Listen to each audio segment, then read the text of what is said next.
I started Paralympic sport whenever I was 15 years of age and won my first world title at 16 and really my Paralympic career kind of took off then. I became a known athlete, obviously the best in the world, and I was expected to win medals from the age of 16 onwards. I competed at my first ever Paralympic Games age 18 in Beijing, and I went there and won a gold medal and broke the 2-minute barrier for the 800 metres. I was the first person in my category to do so, and then from then I've went on to win 6 world titles and another 3 Paralympic gold medals. I've been lucky enough to be a part of the Institute since the age of 16, so that's 10 years now, and the development of me as an athlete has completely changed. I went from being an athlete or a boy that couldn't balance on his right leg that was affected with cerebral palsy. Now I can do certain exercises that I never thought I would be able to do. I'm a lot stronger physically, I'm a lot stronger mentally, and I'm proud to be based at the Institute because they've given me so many opportunities. Dave, my strength and conditioning coach, he's been absolutely phenomenal. He knows me inside out, he knows what works and doesn't work, and I think a close relationship with him has made me the athlete I am today. Strength and conditioning is about the physical preparation of athletes for performance training and performance to prepare them for the different physical demands that they require to do their sport. The key role we play with Michael is develop his strength and coordination, obviously with his CP, provide some movement limitations and issues for him, so we just try and work around that, improve his coordination, make sure he has control of what he needs to do, but alongside that improve his strength and power output, make him really robust as an athlete as well to survive the training load. So we do a lot of work with physio to try and make sure he has all his movement capacities under control, and then just make him as strong and as powerful as we can so that it transfers out onto the track. I guess the case with Michael the last sort of 2 years especially, he's had a lot of injuries, so it's been a lot of work just to rebuild his body again to cope with the training demands.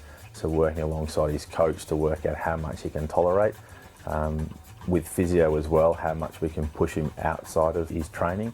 It's been a real big effort just to gradually keep building him bit by bit, trying to make sure he can survive and do the train load to get to Rio. Competing at the Paralympic Games, obviously it's the pinnacle competition for any Paralympic athlete out there who wants to compete at the top of their sport. So for me, going to Rio Paralympic Games, it's a sense of another achievement because it will be my 3rd Paralympic Games.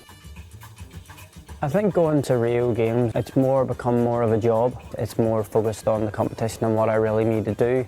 But nonetheless, it's going to be a hell of an experience. And I think going there and trying to win my 4th Paralympic medal would be an exciting one.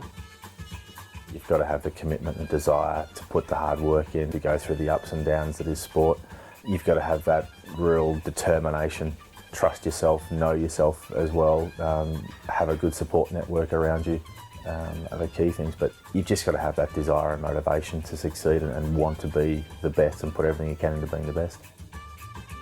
Competing at the top of the sport takes a lot, but I think the most important thing is a good mental mindset. We may have a disability, but you train like an able-bodied person. You train to be the best, like anyone would train to be the best in any job. So for me, I make sure that I have a very good mental mindset ready to go when I'm going to competing at the major games, and I'm fully focused on winning that medal that everyone expects me to win. So as long as I can stay focused on that and believe in myself, I've done all the hard work, and hopefully I'll have a medal around my neck. The biggest buzz you get is just seeing athletes continually improve. You know, the work that you put in contributes in a small way to the overall picture. That's the biggest buzz you get, to see them improve. They enjoy their sport, they make the targets they want to achieve, they go on and make the Olympics or the Paralympics, or they win gold medals or whatever it is like that. That's the biggest buzz you get, just from seeing your contribution over time, makes an impact on them as an athlete, and then hopefully as a person as well. I think a message for any young athlete, able-bodied or disabled, would be to get involved. You never know what can happen when you take part in sport. I never thought that I would be a Paralympic champion, winning medals and traveling the world. So if you take part in it once, you just never know where the path can lead.